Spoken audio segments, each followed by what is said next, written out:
We've sent over thousands of cold emails for our agency and for our clients, and in this video, I'll walk through the 4 crucial mistakes that are killing all your outreach efforts, and by the end, you'll learn exactly how to solve them and generate more interested responses. Now, just to show you I know what I'm talking about, here are interested leads coming in across different markets, verticals, and niches.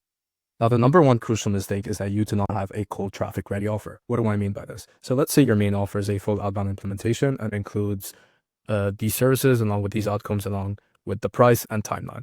Now, you can't expect to actually take this offer, plug it into your cold emails or even your cold outreach, lap it out to 2,000 or 3,000 prospects and actually book meetings and close on them. You just can't expect that at all. Why? Because they have no trust built up with you at all. You just have to remember that the email was the first touch point. The message was the first touch point that they know of you. I know a lot of effort went into the copy, the leads and everything, but it does not matter once a prospect replies and once the prospect is engaging with you. You have to realize that was all startup effort to actually get in contact with them. So in this case, I would suggest if you want to actually get interested responses and actually increase your reply rates, take your offer and create a front-end version of it and blast it into the cold market. What do I mean by this? So let's say this is your main offer. It's very, very simple, okay? So what you do is just take a tiny piece from your main offer and place it into your front end. So we'll say this is a full cold email infra implementation. And then it includes what you do is just take a tiny portion of your main offer and then plug it down here. And when it comes to price, you have to make sure that you want to price it where they have skin in the game, and you don't want to price it too low where they don't give a shit about you. So in this case, a nice kind of range that we found it to be is like 600 all the way to like 1.5K. All right. And this is really dependent on the outcome you're providing them. But this is a good startup fee that you could just ask up front for the service.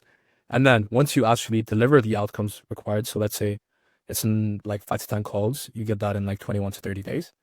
Then they have literally no option but to work with you further. They want this result. They want it more and more. So in this case, what you can do is just then take them in the back end and upsell it to your main offer. And if you really choose to ignore this mistake, what will actually happen is that you will book calls, but close nothing. Your closer, it will tank and you will waste week on dead end meetings. Okay. You'll gain all the hype. You'll be excited for the calls, but you realize you're just shooting too far. Now, the solution for that is actually build it up. So in this case, instead of taking a prospect from A to Z, take them from A to F or A to C, and build that trust in the process and then slowly upsell them to your main service. And then the results will be once you start lasting these front-end offers, prospects will actually open, engage, and hit schedule on your calendar to get a call with you because it's so much value upfront. Now, the second huge mistake that I see with agency owners is that they have a offer market mismatch. What do I mean by this? So let's say you have an offer that you generate 5 to 10 qualified leads per month. And these are the markets that you're able to target these days, like local, online, or physical. And then along with that, these are the revenue ranges. Now, you can't expect to take this offer, hit up an online business that is doing 56 to 100K per month and actually expect for them to reply to you firsthand or even close with you firsthand on this offer, right? So what I'm trying to say over here is that you have to make sure that if you are comfortable with, let's say, 5 to 10 qualified leads per month, you have to realize is that it only applies, you could only target 0 to 5K a month or even 6 to 10K a month, depending how much leads is worth to them, all right? Now, the third thing is sophistication. I'm not going to dive so much into it, but the main kind of thought process behind it, you could read it through Eugene Schwartz, great guy when it comes to marketing, is that as you start pushing offer in the market and as more people start coming in the market, they start using the same offer, right?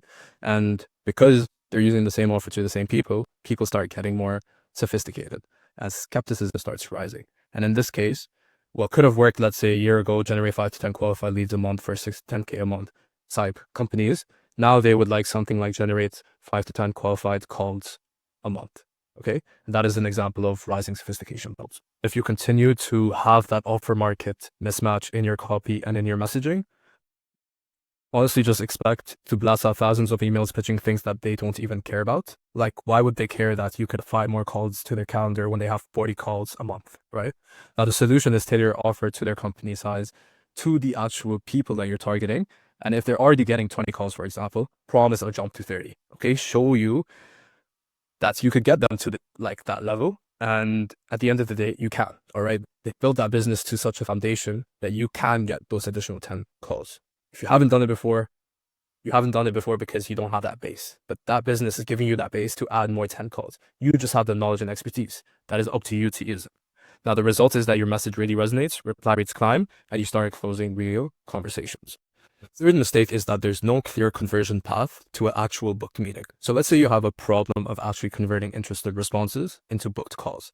Now, here's literally just implement the solution. It works wonders for us. So what it does is, let's say you get an interested response come through. Okay, we have an automation set up, a workflow where that data is pushed into Lead Magic, okay, in a Clay table. And then that data is then pushed into Slack. We get a Slack notification of a new lead has answered with that phone number. And then we take that phone number, call them up, and just like, hey, just saw your email come in. When is a good time to book you in for a call as you requested? Okay. Or if you're selling like a kind of, if you're selling leads, for example, you could ask them, oh, I just wanted to get more information about specific people that you're targeting or company size. And honestly, if you choose to ignore this mistake, you will not convert any meetings. Okay. They will say, I'm interested. You will rack up the I'm interested, but they will hit friction. Okay. You could give them a booking link, or even not give them a booking link, give them next steps or not. It's still a lot of friction. What I suggest is simply just calling them up after they responded and in less than 5 minutes. Okay. And literally, once you do, yes becomes a confirmed call every single time. Trust me. Now, the fourth mistake is that you have lead lists that are poor quality. That's it. The foundation is screwed up. That's why you're not getting the results you want. Now, a solution for that is you just have to avoid thinking service level when it comes to leads. When it comes to leads, that is basically the content. That is the bare bone along with copy offer.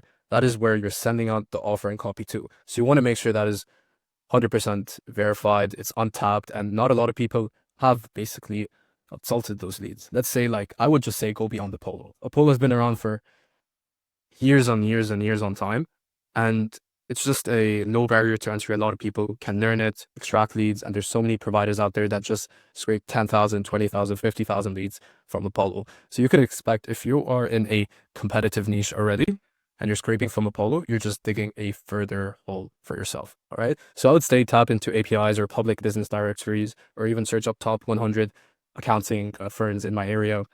And then from there, you could basically create a API scraper. Use Claude can help you out with that, or you go through Apify if it has that scraper. And then you could scrape that data, verify it through Clay, and then make sure that you double verify the contact details. And once you do, the result is that you get cleaner list and you will get more reply rates. Trust me. All right, so these were the 4 major mistakes that I see a lot of business owners make when running cold email. But if you still feel confused or don't know why your cold emails are not performing, just direct yourself to the description, click on that link, book an audit session, and at that call, we break down your copy, your campaigns, your leads, and actually formulate a strategy that can get you the results you want. I hope this was helpful. Peace.